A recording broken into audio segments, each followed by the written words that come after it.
حضرت مالک بن دینار فرماتے میں نے 60 حج کیے.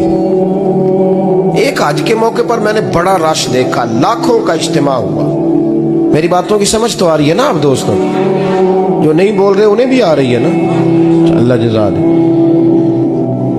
کہتے ہیں لاکھوں کا مجمع تھا تو میرے دل میں خیال آیا, میں نے کہا اے اللہ اتنے لوگ آئے ہیں, ان کا حج قبول بھی ہوا ہے کہ نہیں؟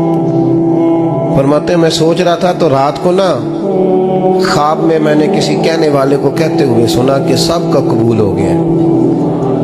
بلخ کا رہنے والا محمد بن ہارون بلخی ہے, اس کا حج قبول نہیں.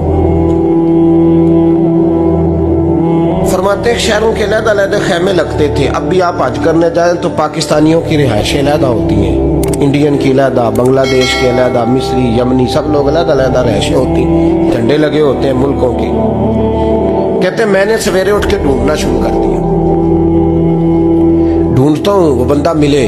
کہتے ہیں جہاں بلخ شہر کے لوگ رہتے تھے وہاں چلا گیا تو میں نے لوگوں سے پوچھا تم میں محمد بن ہارون بلخی کون ہے؟ لوگ کہنے لگے وہ تو بڑا نیک آدمی ہے, پرہیزگار ہے, بڑے بولے بالے, بڑے اللہ والے, ریاض آپ کو بس ہم ہی جانتے ہیں, وہ تو بڑا نیک ہے, پرہیزگار آدمی.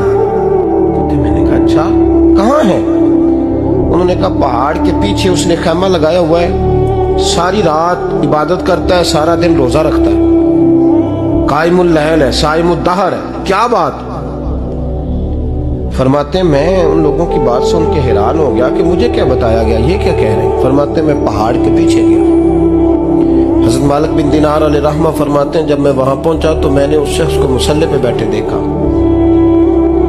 کثرت عبادت کے آثار اس کے وجود پر نظر آ رہے, سیدھا بازو اس کا کٹا ہوا تھا.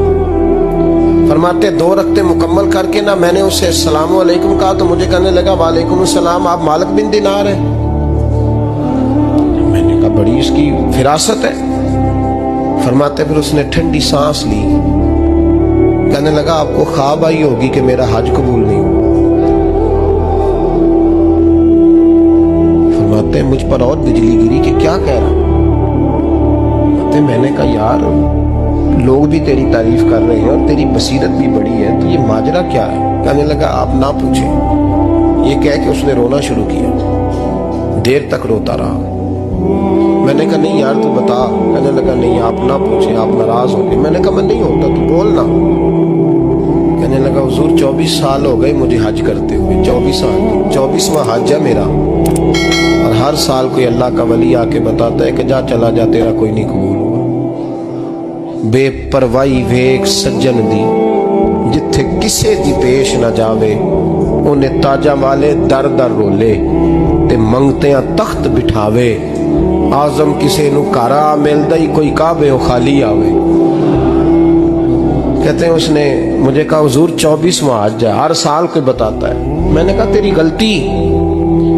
کہنے لگا میں اپنی ماں کا نافرمان. میں نے کہا واقعہ کیا ہوا؟ کہنے لگا حضرت اللہ نے مجھے دولت دی, مال دیا, زمینیں دی تو میں عیاش ہو گیا. امام مالک بن دینار رحمۃ اللہ علیہ فرماتے ہیں مجھ سے کہنے لگا پیسے آئے تو میں عیاش ہو گیا. رمضان کا مہینہ تھا, عصر کے بعد میری اماں افطاری کی تیاری کر رہی تھی. میں گیا, میں نے کہا شراب پی ہوئی, اماں روٹی دے. تو اماں کہنے لگی شرم کر, شرم کر, روزہ رکھا نہیں تو جنہوں نے رکھا ہے ان کا تو خیال کر. کہتے اماں کی بات کا مجھے غصہ لگا. میں کہا کرتا ہوں بد نصیب ہے وہ بیٹا جس کا باپ اس سے بات کرتے ہوئے ڈرتا ہے کہ پتہ نہیں کہاں سے بولے گا. بد نصیب نہیں وہ بیٹا جس کی ماں اس سے بات کرتے ہوئے سہم جاتی ہے کہ پتہ نہیں کون سی بولی بولے گا. بد نصیب نہیں کہ ماں باپ بھی جس سے کھول کے بات نہ کر سکے. حضرت مالک بن دینار سے کہنے لگا اماں نے جب کہا نا شرم کر تو مجھے غصہ آیا, میں نے ماں کو تھپڑ مارا اور میری ماں جلتے ہوئے تندور میں گری. لوگوں نے مجھے پکڑ کے اندر بند کر دیا کمرے میں. ساری رات میں شور سنتا رہا پر نشے میں دھوت رہا. سویرے آنکھ کھلی تو میری بیوی بیگ باندھ رہی تھی. میں نے کہا کہاں جا رہی ہو؟ کہنے لگی جو ماں کا نہیں بنا میرا کیسے بنے گا. میں نے کہا میری اماں کا وہ تو لوگوں نے رات کو ہی دفن کر دی جنازہ پڑھ کے. تڑپ کے کہنے لگا مجھے کیوں نہیں بتایا؟ تو کہتے ہیں لوگ کہنے لگے تیری مرتی ہوئی ماں کہہ گئی تھی اسے میرا منہ نہ دیکھنے دینا.